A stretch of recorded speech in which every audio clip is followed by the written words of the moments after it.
Hey, welcome guys to the Stay Winning podcast. With me today, I have Seven Durso, my co-host. Today we'll be covering our episode number 8. This week episode is going to be a quick recap of what was been going on with the Stay Living Foundation, as well as the movement of the company or the nonprofit. So, Stefan, first thing I want to tell you about, walk me through the 50 miler that you just did last night. Yeah, so last night I just finished up a 31 miler in honor of the crew that perished during the Extortion 17 crash. That was the largest amount of special operators that died in a single event back in Afghanistan. And there's a company or a nonprofit called 31 Heroes, and every year they put on around this time, and 6 August was the event that a date of the event that happened, right? And they put on this 31-mile event, and I'm fortunate enough to be out here in DC, and I was able to get with these folks, and there were about 100 plus civilians, military, first responders, and we all spent the entire night going at a decent pace and going all over DC at all the different monuments and things like that. And it was great to just kind of be present in that moment. I wasn't concerned about time or pace or anything like that. I had my 45-pound ruck, I had my plate, I had some camera equipment to kind of document what was going on last night. But really, last night was a very intentional ultra for me. Right, every month I've been doing one minimum of 50K or 32 miles of movement in a singular event. But this month I kind of collapsed both, where I can do kind of a nonprofit event, but also get the miles in underweight. And just to kind of talk and have some of the conversations with some of the participants from last night. I met some really great people, some former Navy SEALs, some active duty Navy and Marines, and just had really good intentional conversation with all of them. And it's great to be out here in DC and actually do these events in person with people, sharing suffering. And the one thing I thought about, and the director Terry, he brought this up kind of in the intro, and at different levels, because there were all different walks of levels of fitness participating in this event, and he's saying, you're going to feel pain tonight, but be present with that pain because you're feeling that pain. And the men that we were honoring last night, they cannot feel that pain any longer, right? A lot of our brothers and sisters, right, who've passed, right, whether it was combat related or suicide, they can't feel that pain anymore. So if you're out there going hard in a workout, right, doing some sort of memorial event, you can feel that pain. It's temporary. It's a temporary nuisance, right? If you have blisters or your pack's too heavy or you're not getting enough, nutrients in, all that shit's temporary, right? But the guys that we're honoring, they can't feel that anymore. And that's really the two things that we're always talking about with Stay Winning, right? Is honor the fallen and protect the living. And that's what we want to accomplish. And I think that's going to kind of go into our conversation today, where we're looking to go in the future, and then what we actually have planned on the calendar. So in August, later this month, we'll have our first event. Fernando, do you want to kind of talk a little bit about that and what direction we're going to go with our first event Yeah, here? so before we jump into like the first event, I want to talk to you about, like, you mentioned it was 31 miles, correct? Right. So just the fact that one of the things that's impressive is like 31 miles. It's not just 31 miles, it's 31 miles with a rucksack. For those people that never done like a rucksack or a 12 miler, 12 miler, after you've done a 12 miler, your body's destroyed. Imagine doing like 31 miles. So props to you and the guys that accomplished that this weekend. Like it's huge. And not only that, you have to point the fact that you're not just only doing a 31 miler, you're full time in the military, full time dad, and running like your company, your real estate company as well, working on this nonprofit. That shows like the level of commitment that you have to this project. So Right. again, I appreciate you, appreciate your time, appreciate everything that you're doing. And Always. one of the things that you mentioned that kind of got my attention is that when you mentioned they cannot no longer feel that pain, right? And that brings me back to a memory where I was sharing a lot of our stories with other special operation veterans. He was sharing one of the toughest moments in his career where he lost a soldier, and one of the comments he mentioned was, "A we have to live the life that they wish they were living," right? And that's exactly most of the special operation guys that have fallen or are battling some injuries.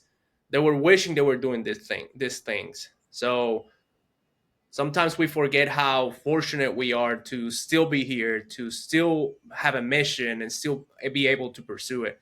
So again, man, I appreciate you sharing that this the this comments that week. That was great. Oh, Um, it's huge. And well, thanks again, for identifying all the areas of operations I have going on, lines of efforts. But it's done through prioritization, and because my why statement is so solidified, and especially with our nonprofit, right? People ask me like, well, why do you do this? What's the benefit? I'm like, it's not for me, right? It's for the people that we're helping, and it's for the intentional gap that we're trying to fill in recovery, because recovery is not just taking a medicine or going to a medical appointment. You got to have that moment to kind of detach. And what we're trying to accomplish with this adventure therapy, right? Really, that's what it is with the Stay Living Foundation, right? That's going to be that detach, right? That's going to be that gap that we're trying to fill and trying to create. And it's all about being intentional. And no matter how heavy the workload gets at times, if you are able to prioritize and have that solid why statement, that's what drives me, man. I mean, I'm fucking fired up, brother. It's not just yeah, it's not it's just coffee I'm drinking. It's a real emotion. Hell it's yeah. it is, man. Like I think that's one of the things when you hit the civilian world as well. It's like most veterans or a lot of people having issues with like feeling depression, anxiety when they leave the service, like losing their identity. It has to do a lot with just being back to being a regular civilian, right? When you're in the military, when you've been working with special operations for so long, every day you're doing something. It doesn't matter if you're on work or off work.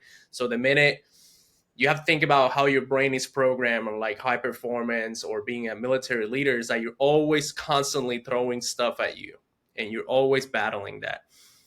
And those stuff like that you're accomplishing are driven by a mission. And now that you're always pursuing something bigger than you, when you are leaving the military, you no longer have that. And that's what a lot of veterans, a lot of people having issues with the transition. I had issues with the transition myself, and it was the fear of not being able to accomplish anything, not being able to serve someone else or to have an impact, a positive impact on an individual organization. So that's legit. No, it's very true, man. And it's having that community and having those folks that you can go back to and kind of have that shared suffering, shared mindset, and you're moving forward, right? Even if you're at that plateau, you're in the company of brothers and sisters, and you're able to kind of push forward. And again, it's such a significant thing to have that. Yeah. No, so that's a great kind of intro into what we're planning here for August. So let's just kind of share with the audience today. What do we have on the docket coming up So here at the end of the so month? this week we initially started our fundraisers, right? We started our challenge. It's at 1 mile a day and 22 burpees every day until we accomplish $100,000 in our fundraiser.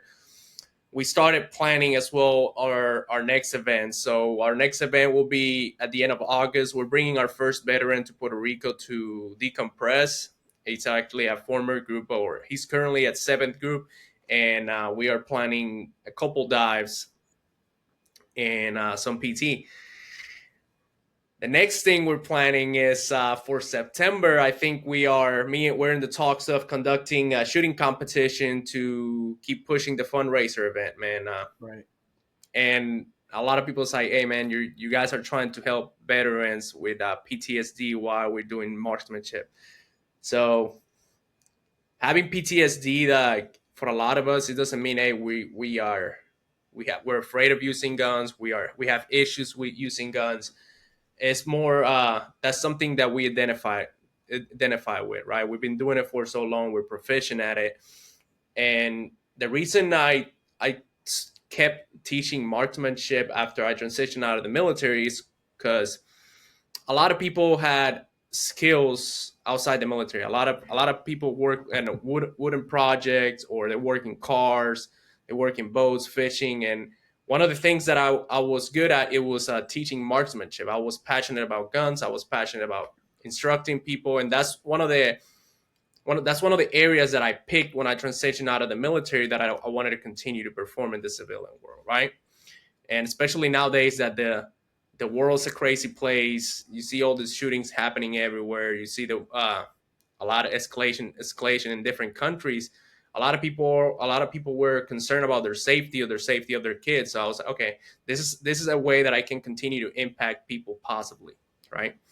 So I know a lot of veterans identify with guns. I know a lot of veterans like to compete, and I know a lot of people out there will be interested in the shooting competition that we're putting together. We're still waiting on the location. We don't know if we're going to do it in West Virginia. We don't know if we're going to do it in Florida, but it's going to be a great event. It's going to be a solid event, and we'll post more information in the social media platforms as it comes by. Right. Right. And then, speaking about fundraising, right, it's kind of almost taboo to say a specific dollar that we're trying to reach. But really, the way that we see it is that's the amount that we're looking at to accomplish, what tasks we're looking at. And, again, we're in our infancy. We're still working some of the admin pieces. And, we're making some good connections and good contacts with other successful nonprofits that are helping soft veterans. And, it's not just the money. The money is the mechanism that's driving us towards covering that gap to help in a veteran's life. And that's really what we're trying to accomplish. Yeah, I think so when we started working on a nonprofit, I mentioned to you did we what was going to set us apart from other nonprofits, right? Right. And when I talked to you about it, it was a lot of nonprofits have scholarships for soldiers, for Gold Star families. They are already nonprofits conducting the same adventures with veterans, right? But what identify our nonprofit is that our mission, our vision is like in the longer future is having what is called a team room, right? A place that veterans can come work out, they can come decompress, they can stay for a period of time to get better, get back on their feet, get back in shape. Maybe transitioning out of the military, they just completely feel lost and they just want to come by and stay here for a couple of months until they find their next waypoint. And the reason we picked that amount of 100,000 was like, okay, this is going to be our first waypoint to what we want to accomplish, right? It's the first setting stone, the first goal that we want to accomplish before we continue down this route. It's not going to be the end route. It's not going to be the final point, but it's a waypoint. It's a waypoint that's going to keep us focused.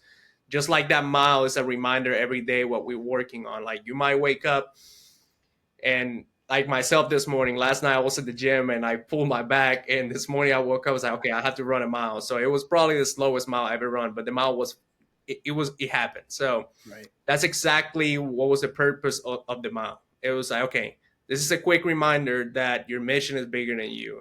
This is a quick reminder that even if you're not feeling good, you don't have to run a marathon every day, but you have to pay the price. You have to run the mile. And yeah, a lot of people was, okay, why you just running a mile? So a mile, it takes about 10 minutes, between 6 and 10 minutes to run a mile, depending on the pace you're working on. So you have 10 minutes to spend on your project. You have 10 minutes to spend on your fitness. You have 10 minutes to realign yourself and to get that quick clarity that you're looking for. Yeah, and it's not the number, it's not the event, it's the consistency, and it's also the intentionality. Because again, it can be 1 mile, it can be 100 miles, right? But if you're in the right mindset and thinking about the process of it, right? The number is irrelevant. It's that you're taking, like Fernando's saying, you're taking the time out of your day to be intentional and focus on it. And that's huge. So I couldn't agree more with that, brother. I really couldn't. So what other events, what other stuff you're working on towards other than the event on August and the fundraiser in September? What was something that we are continue to look forward to? Yeah, so every week we have the podcast that we're working on.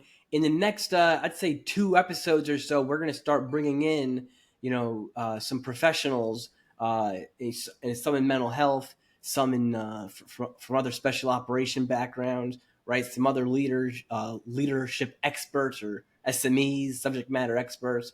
So we're just going to continue to expand the podcast. We're going to start bringing in guests, right? And the podcast is basically our podium where we can spend time kind of talking about the so what, right? And it's kind of creating and identifying and amplifying our why statement. And then again, we're just going to keep refining the August program, right? And then that August program is the proof of concept that we would like to start scaling at, right? So we're going to start with one veteran, and then we're going to keep expanding on that. And then I'd say the last line of effort is kind of the in-person fundraising opportunities, which, as Fernando identified, is going to be a shooting competition.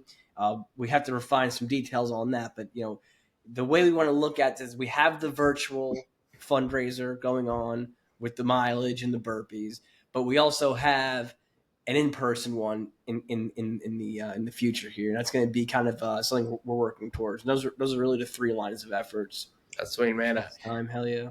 Well, I appreciate you taking the time again, man. I know you're a busy individual. I know you got a lot of stuff going on, and it's always catching up to you, like getting back on the conversations and see where we at, see where we headed, see where we can help. So yeah, but what I like about this, man, I'm building the routine. Every Sunday afternoon, we're gonna have a conversation, right? We're gonna do a little bit of editing, and we're getting the message out Monday morning, and it's part of the process. And I love spending this time together, making this vision into a reality, brother. I can't wait for the end of this month, man.